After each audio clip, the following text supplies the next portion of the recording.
Just a bit of quiz. Can you repeat the sentence? Have a break? Have a kick. Have a break. Absolutely. So this is an example of a long-term advertising, and that is not only within the weeks or months following a campaign, but it is something that is consistently being put together and building the equity of the brand. So then when you're at the point of purchase, you make a decision, you remember it, it becomes and stays top of mind. Yeah, this was interesting when you see it all put together, particularly probably the downward decline in 2020. And we all know 2020 was a strange year. And I think what's important that as the year evolved, we knew the media landscape had changed in 2020. The results we were seeing in 2020 weren't the same as they were seeing in previous years. And from my perspective, from the work we've done, there were a couple of different things at play that led to perhaps some of this decline. One, I think consumer behavior most definitely changed in 2020. The way consumers were viewing their media and interacting with their marketing actions as well. And also we saw some strange things happen with cost dynamics over the cost of the year.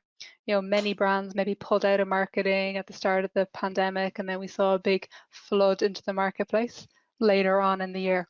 So I think it'll be really, really interesting when we update this report next year to see what happens in 2021. There's a great example in the new RI Genome report, an apparel retailer which looks at using the user level data, and from this we see affiliates and search driving huge amounts of volume. But when we broaden out the lens and we take that more comprehensive measurement, we see affiliates and paid search, they're still working well, but we actually see other activities performing better in terms of online video, digital audio, some of those different elements. So it exactly comes back to that point, understanding the objectives, having the right measurement framework in place. It is you're truly understanding what is driving incremental and how you're building the business in the longer term.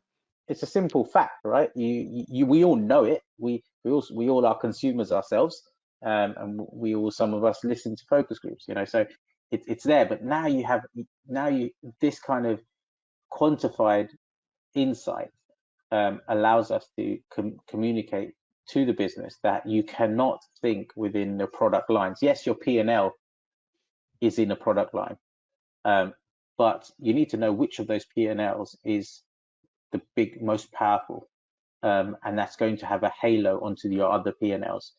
And doing that analysis is critical to understand what's your product or message that needs to be heroed to the consumer first, second, third, to be able to get the biggest growth across your portfolio is one of the most important insights that you could find when doing your marketing analysis, because that leads a strategic change within the business.